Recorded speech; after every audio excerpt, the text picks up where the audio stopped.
প্রিয় BA first সেমিস্টারের ছাত্রছাত্রীরা, তোমরা যারা ক্যালকাটা ইউনিভার্সিটির আন্ডারে 2023 এবং 24 শিক্ষাবর্ষে ভর্তি হয়েছো, তাদের জন্য আজকের এই ভিডিওটি অত্যন্ত গুরুত্বপূর্ণ।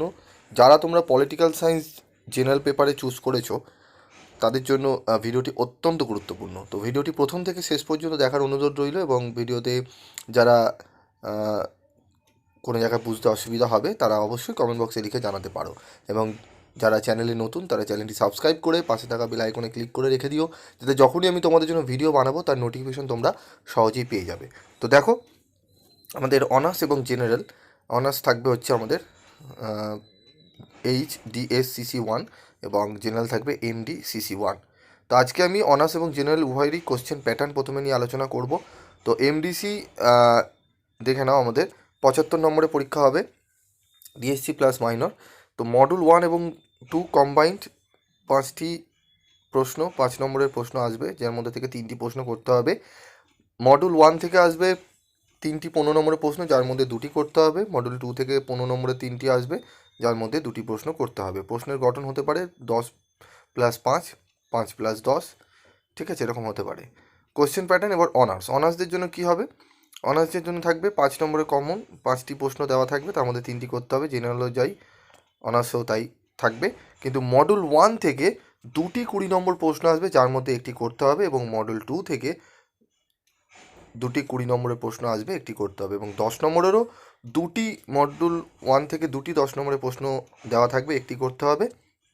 মডুল 2 থেকেও 2টি 10 নম্বরের প্রশ্ন আসবে, সেখানে একটি করতে হবে, ঠিক আছে। তাহলে 20 নম্বরের 2টি 40, এবং 10 নম্বরের 2টি 20, তার মানে কত হচ্ছে 60, এবং 15 নম্বর হচ্ছে 5 নম্বর 3টে 15, 75 নম্বর। কোনো ছোট প্রশ্ন তোমাদের ফার্স্ট সেমিস্টারে পলিটিক্যাল সায়েন্সের কিন্তু থাকছে না।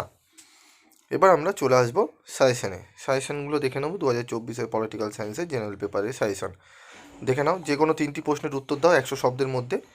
রাষ্ট্রবিজ্ঞানের প্রকৃতি আলোচনা করো, রাষ্ট্রবিজ্ঞানের পরিধি আলোচনা করো, গণতন্ত্রের বৈশিষ্ট্য আলোচনা করো বা ত্রুটিগুলি উল্লেখ করো, সার্বভৌমকতা তত্ত্ব আলোচনা করো, সার্বভৌমকতার একত্ববাদ সম্পর্কে টিকা লেখো, সার্বভৌমকতার বহুত্ববাদ তত্ত্ব সম্পর্কে টিকা লেখো, জন রলসের ন্যায় তত্ত্ব আলোচনা করো, নাগরিকত্ব অর্জনের উপায়গুলি সম্পর্কে টিকা লেখো, জাতির ধারণা ব্যাখ্যা করো, গণতন্ত্রের ত্রুটিগুলি আলোচনা করো। তো এই 10টি প্রশ্ন তোমরা 5 নম্বরের জন্য পড়বে।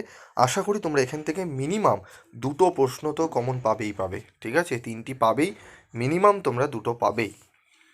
মডুল 1 গুরুত্বপূর্ণ প্রশ্ন, 15 নম্বরে 500 শব্দের মধ্যে করতে হবে। প্রথম প্রশ্ন হচ্ছে, কর্তৃত্ব কী, ইহার বৈশিষ্ট্যগুলি আলোচনা করো। সাম্য ও স্বাধীনতার মধ্যে সম্পর্ক আলোচনা করো। ক্ষমতা কী, ইহার বৈশিষ্ট্য আলোচনা করো।